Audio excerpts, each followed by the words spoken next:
শীতের সকালে কুয়াশা ভেদ করে বলাকার ডানায় ভর করে ফিরে এসেছেন বিএনপির ভারপ্রাপ্ত চেয়ারম্যান তারেক রহমান। প্রিয় জন্মভূমির মাটি ছুঁয়ে দেখা, প্রিয়জনের আলিঙ্গনে হারিয়ে যাওয়া আর লাখো মানুষের ভালোবাসায় সিক্ত হয়ে শুরু হয় এক রাজনীতিকের নতুন অধ্যায়। প্রিয় নেতাকে সংবর্ধনা জানাতে রাজধানীর জুলাই ৩৬ এক্সপ্রেসওয়ে এলাকায় ঢল নামে লাখো মানুষের, কিন্তু অনুষ্ঠান শেষে গোটা এলাকায় ছড়িয়ে ছিটিয়ে থাকতে দেখা যায় আবর্জনা।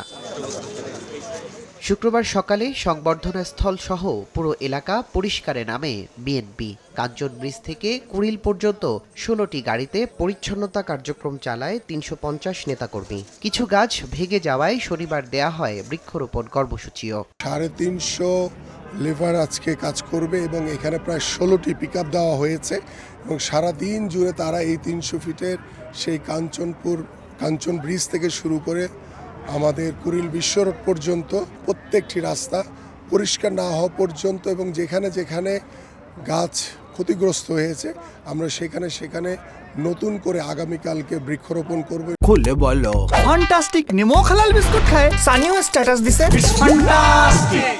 এই উদ্যোগে বিএনপি কর্মীদের সঙ্গে যুক্ত হন সিটি কর্পোরেশনের অন্তত ৪০০ পরিচ্ছন্নতা কর্মী। রাজধানীর এই গুরুত্বপূর্ণ অংশ দ্রুত আগের রূপে ফিরিয়ে আনার প্রত্যাশা তাদের। ঢাকা উত্তর সিটি কর্পোরেশনের 10টা অঞ্চল থেকেই আমাদের পরিচ্ছন্নতা কর্মী এবং বর্জ্যবাহী গাড়ি এগুলোর সাপোর্ট নিয়েছি। বিএনপির যে পলিটিক্যাল যে লিডাররা এসেছেন এবং ওনারা যেভাবে উৎসাহ দিয়েছেন, আমাদের ক্লিনার পরিচ্ছন্নতা কর্মী এরাও কাজে উৎসাহ পেয়েছে। বিএনপির এই পরিচ্ছন্নতার উদ্যোগে সাধুবাদ জানায় সাধারণ মানুষও। পূর্বচল থেকে টান দিয়েছি খিলকাতে, এখন দেখে যে একদম পরিষ্কার। দেশ পরিবর্তন হবে আমার কাছে মনে হচ্ছে।